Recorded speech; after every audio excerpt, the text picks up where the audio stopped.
आज अटल सिद्धि की इस धरती से मैं यूपी के युवा साथियों को, यहां के हर नागरिक को एक और आग्रह करने आया हूं। आजादी के बाद हमने बराबर देखा है, आजादी के बाद के वर्षों में हमने सबसे ज्यादा जोर अधिकारों पर दिया है।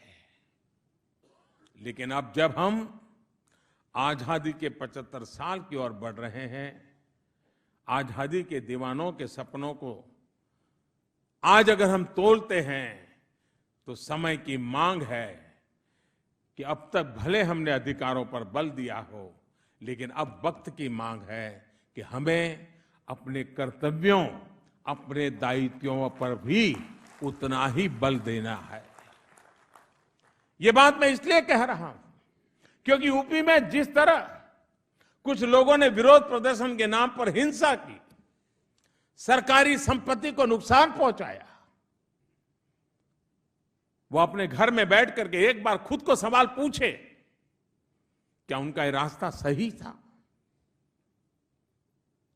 उनकी प्रवृत्ति योग्य थी? ये जो कुछ जलाया गया, बर्बाद किया गया, क्या वो उनके बच्चों को काम आने वाला नहीं था? इस प्रदर्शन में, हिंसा में जिन लोगों की मृत्यु हुई, जो सामान्य नागरिक जख्मी हुए, जो पुलिस वाले जख्मी हुए, उनके और उनके परिवार के लोगों के प्रति पल भर हम सोचे क्या बीतती होगी। और इसलिए मैं आग्रह करूंगा कि झूठी अफवाहों में आकर हिंसा करने वालों को, सरकारी संपत्ति तोड़ने वालों को मैं बहुत आग्रह से कहना चाहूंगा कि बेहतर सड़क, बेहतर ट्रांसपोर्ट सिस्टम, उत्तम सीवर लाइन नागरिकों का हक है, तो इसको सुरक्षित रखना, साफ सुथरा रखना भी तो नागरिकों का दायित्व है। हक और दायित्व को हमें साथ साथ और हमेशा याद रखना है। उत्तम शिक्षा, सुलभ शिक्षा हमारा हक है, लेकिन शिक्षा के संस्थानों की सुरक्षा, शिक्षकों का सम्मान, ये हमारा दायित्व भी है।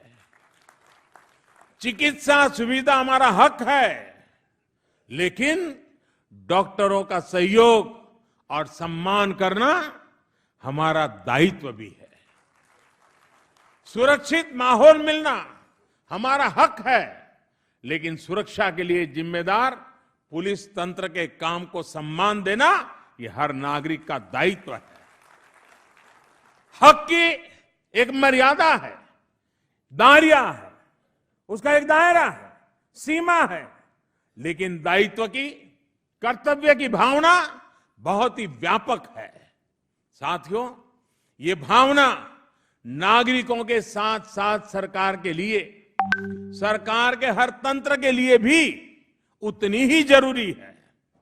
सरकार का दायित्व है, यह है कि वो 5 साल के लिए नहीं, बल्कि 5 पीढ़ियों को ध्यान में रखते हुए अपना काम करने की आदत बनाएं। आप देख रहे हैं नेट्रिक न्यूज, साहस सच कहने का।